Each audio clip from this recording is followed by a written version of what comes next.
Hey y'all, Mike with Cardboard Kingdom. Welcome back to another Disney Lorcana video. Today is the 27th of February. Hope you all are doing well. I am doing fantastic. Another gorgeous weather day here in my area. Vibes are high. Excited for Arcasia's Island. I cannot wait for the set. Definitely the most excited I've been for a set on release day. It's the biggest allocation that I've ever had for any set.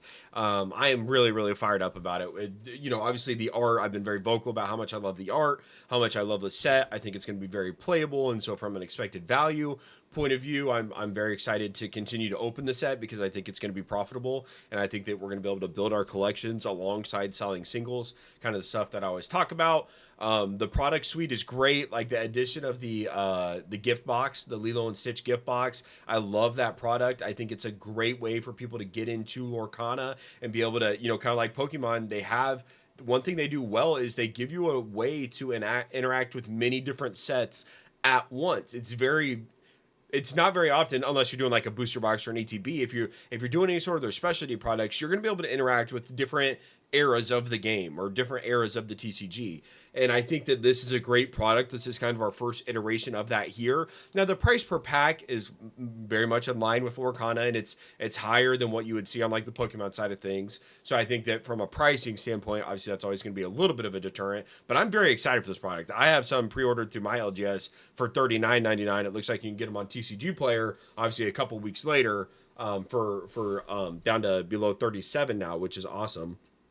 Hope that product becomes readily available because I think it's a great way to bring people into the game. I think it's just a great SKU to be added to Lorcana. I hope they continue to develop that side of things. We're going to get into some set 8 reveals here. Set 8 was released, and we're going to talk about some new SKUs there that have me really excited as well. But I'm just fired up about Arcasia's Island. I've heard some LGSs say that they're running out of supply for the 7th. So I wanted to ask you guys, have you got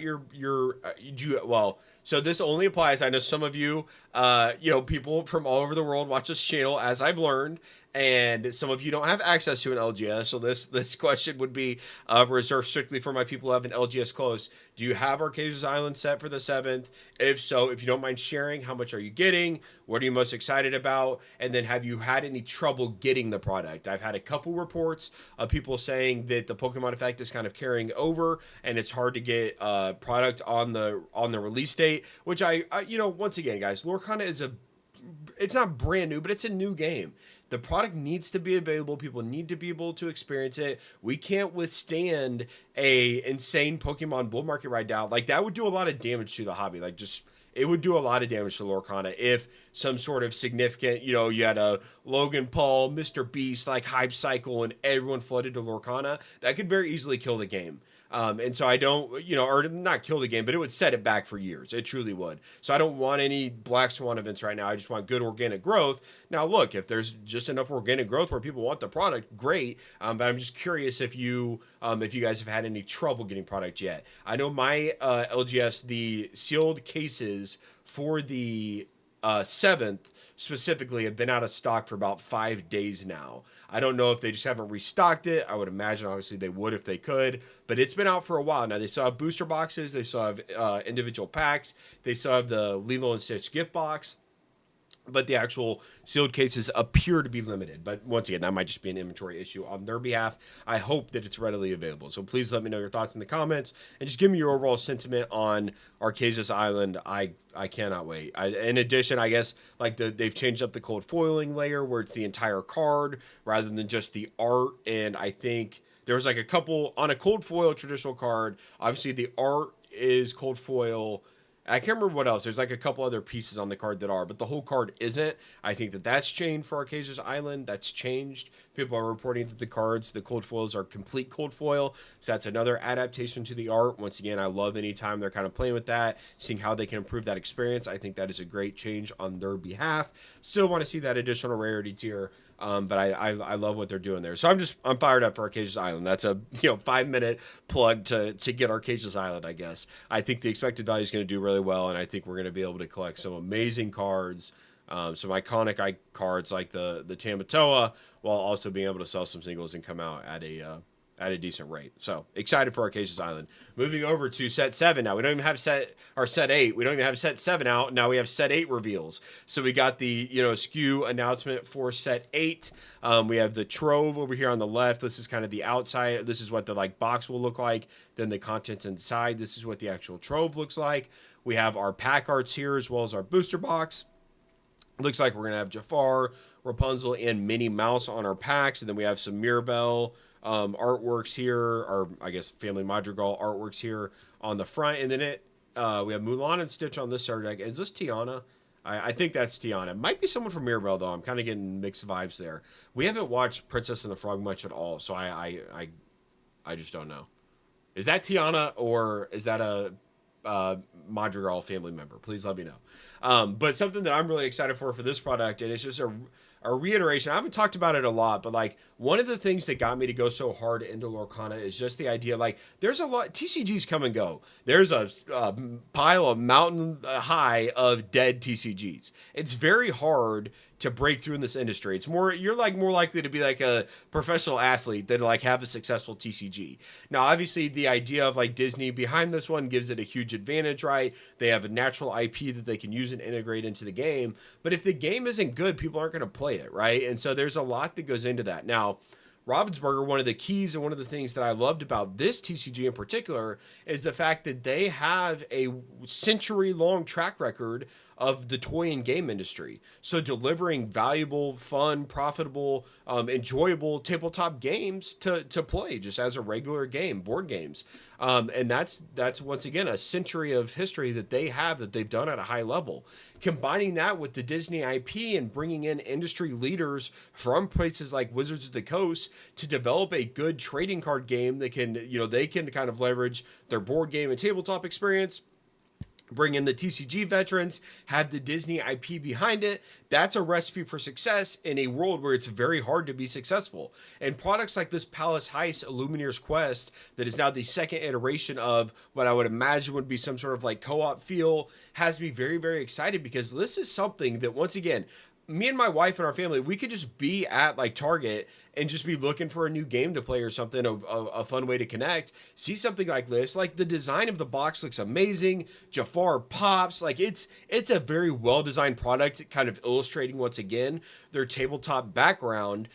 Very, very cool product. Pops off the shelf, kind of draws you in. It might have the co-op aspect to it or not, right? I don't know. But at the end of the day, this is something that's not going to be on the TCG shelves. This is going to be in a different part of the store.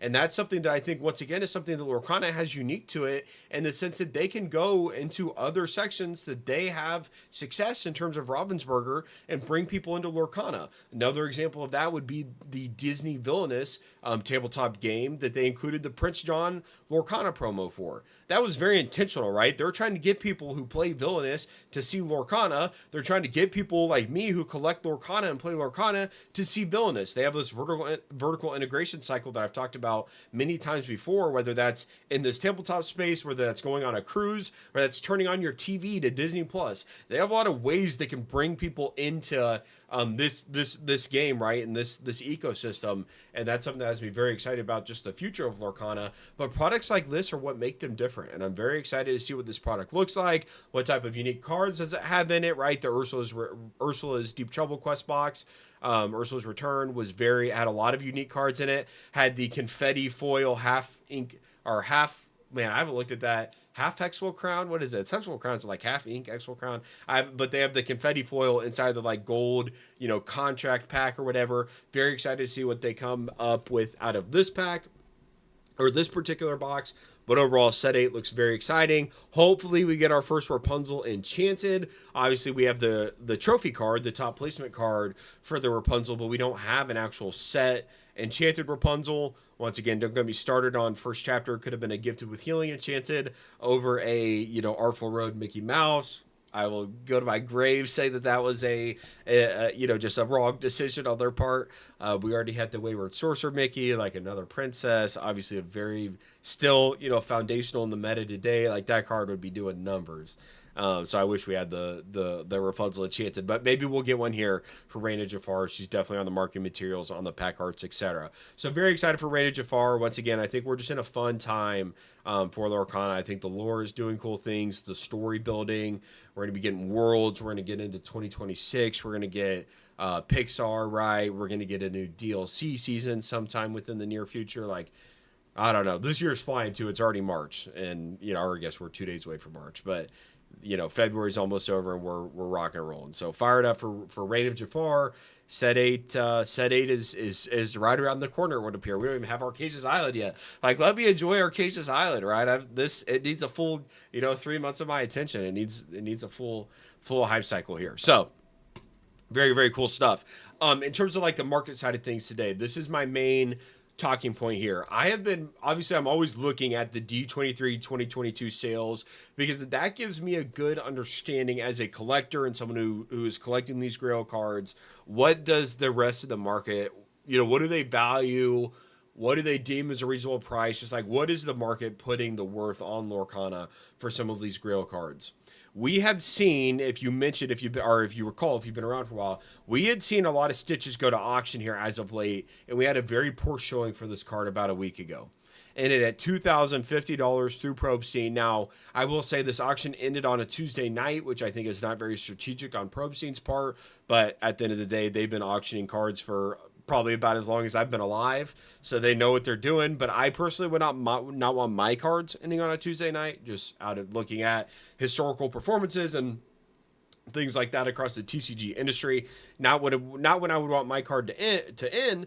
But you'll see here that even like a Carrillo DeVille sold for $2,175, a D23 2022 promo. Typically, Stitch is the second most valuable promo. So we had a very weak sale here. And so that kind of indicated to me that maybe we are at kind of a high for some of the Grail cards, and we need some time, because these had been getting flooded on the market. The people who got this box for $50 were saying, hey, I'm willing to sell here. And so then people like me are coming in who didn't get the box of $50 and say, I'm willing to buy here. So we're at this equilibrium. But it looked like for a second that the demand for the Stitch was starting to peel back and fall off. And so that was just kind of a signal to me, like, hey, maybe the top's in for a little bit for some of these Grail cards.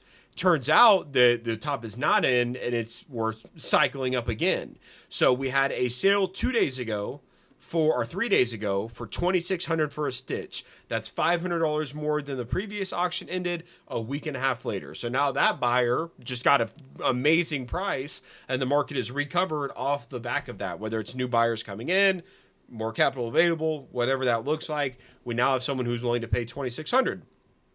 The next day, we have someone who is willing to pay $5,600 for a D23 Gem PSA 10 Stitch. Now, I don't know. Sales like this always give me a pause, right? And so your guess is as good as mine if this sale is real. It could very easily be something that was bought and then was taken back. I don't know, but it would appear there's been a $5,600 sale. The legitimacy of this, who knows? Maybe it was the only one on the market. Someone came in and said, oh, I got to have this card. They bought it. Like, you don't know. Odd regularities and stuff like this, they happen all the time. And so who knows if this is real, but it would appear a $5,600 sale happens on the 25th. Then on the 26th, someone comes in and they see that they're selling again at a high price. They list one for $25.50, sells there immediately. Now, I cannot find a Rockstar Stitch PSA 10 for sale on eBay right now. I've done several different searches.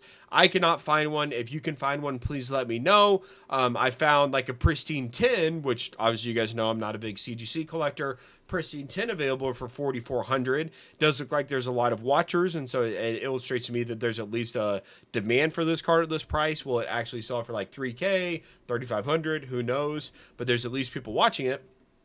But I can't find a single other Stitch D23 2022 Expo promo for sale in a PSA 10 copy by itself. You have obviously the Rockstar Set Champ Stitch, another card in its own right, iconic, artwork amazing, love this card long term.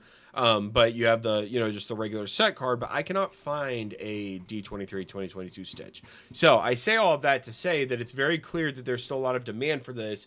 And when you think about the scope of, once again, Ravensburger delivering at a high level, bringing in the experts, the IP of Disney is the biggest by a mile. Like, one of the biggest things that infuriates me is the people who talk about Pokemon, and I love Pokemon. I have no ill will towards Pokemon. It started this entire journey for us, for a lot of us. Like, I was not playing Magic. Magic had no, it was not a thing for me. But Pokemon broke through for a lot of us. And so a lot of us wouldn't be here without Pokemon. So I have no ill will towards Pokemon. But people will say, I hear it almost every day, that Pokemon is the most valuable IP in the world. That's just not true. The most valuable media IP in the world. It's not true. Lorcana, in terms of like a TCG, if you just combine the top two IPs within Lorcana, it beats Pokemon. Then you include the other 50 IPs and it's nowhere close. So like the IP and the collectability and potential of Lorcana is like nothing we've ever seen. Now that does not mean it's going to be the next Pokemon. I don't think that it will ever catch Pokemon. But the idea that, you know, a card like these D23 cards, there's only 900 of them in existence ever total. They're the only cards with the first edition stamp. They were the first Lorcana cards that were ever released. You start to compile those things. In addition, you add on the condition aspect of the collecting side of things, getting PSA 10s. Some of these cards only get a PSA 10 60% of the time. So then you're looking at that 900 number and cutting 30% off the top, 30 to 40% just off the top. And that's then our absolute highest these cards will ever be in a PSA 10 or a mint condition card.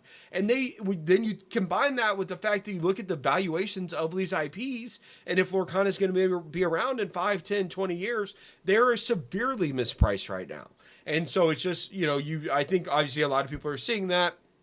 They're willing to take that risk from that framework. Now, it's incredibly risky. Once again, to put the other side of this argument out there, this game's been around for a year and a half, and Disney could revoke the license from Ravensburger whenever it's up for renewal, or if something catastrophic were to happen. Like, this stuff could be shut off very, very quickly. Now, I don't expect that. I think the chances of that are very, very low. But at the end of the day, this is a Disney IP licensed through Ravensburger, another company that they have. This is not the only thing they do together. I foresee no reason why Ravensburger would drop the ball here, but crazier things have happened, right? Companies go out of business all the time.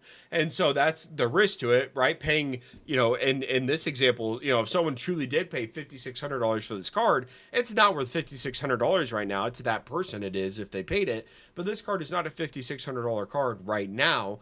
But in the future, if Lorcana does continue to deliver, it gets adapted into the Disney ecosystem. People see worlds at Disney World.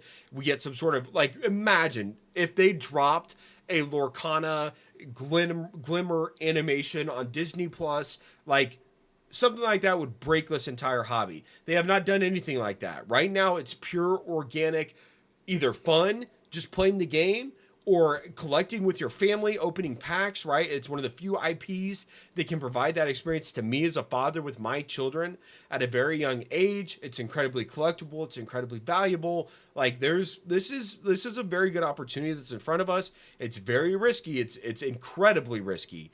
But at the end of the day, there's a lot of things that point us in the right direction here in terms of just sheer fundamentals.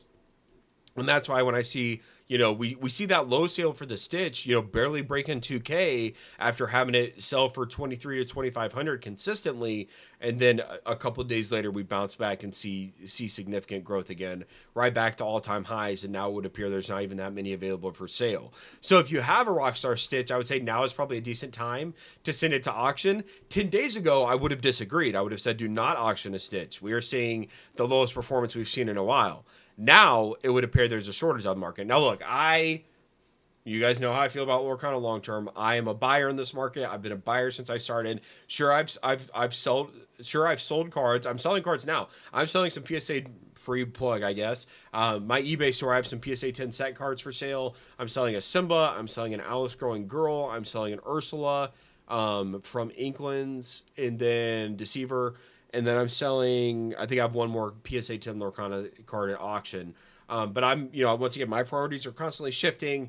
I need to free up some capital for whether it's Arcasia Island, for more D23 cards, for collection buyouts, all these different things. And so I'm opting to sell those cards. But in terms of like these Stitches, I feel really good about the long-term trajectory of them. And so if you're willing to sell one, I think now would not be a bad time, because there just very simply isn't one on the market. And even if you don't want to auction it, but you might be willing to kind of ride a high here to come back in at a lower cost basis, you might list one for 2,900 or maybe even like 3,500. Try and catch someone. The lowest on the market that I can find is a CGC 10 pristine for 4,400. So I just thought that was interesting. Wanted to illustrate that to you guys. We have a PSA 9 here for 1,700. It's got 10 watchers. Once again, it would appear that that there's a lot of interest on these.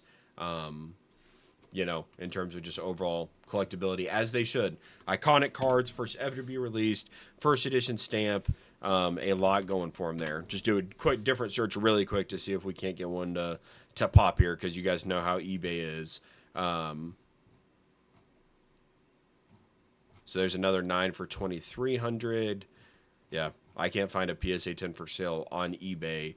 Apart from that, CGC Pristine 10. So interesting times. Very excited. Cannot wait for Arcasia Island. Cannot wait for Reign of Jafar. We haven't even got Fabled yet, but that has got, like, in terms of just the one piece of marketing material that we've seen, that could be just a pivotal point depending on the cards in the set and the art styles, etc. We're early, man. We're early. So my ending message here would just be, be smart, buy what you like, enjoy it, man. We are so early. We've got so much runway ahead of us here, whether it's Pixar coming in 2025, Worlds, and just beyond. Like, we don't even know what they're thinking of, but we know that they're looking at this project from a long-term view. We've talked about articles many times where the people behind Lorcana and behind Ravensburger at the highest of levels are talking about this as a 20 to 30 year project.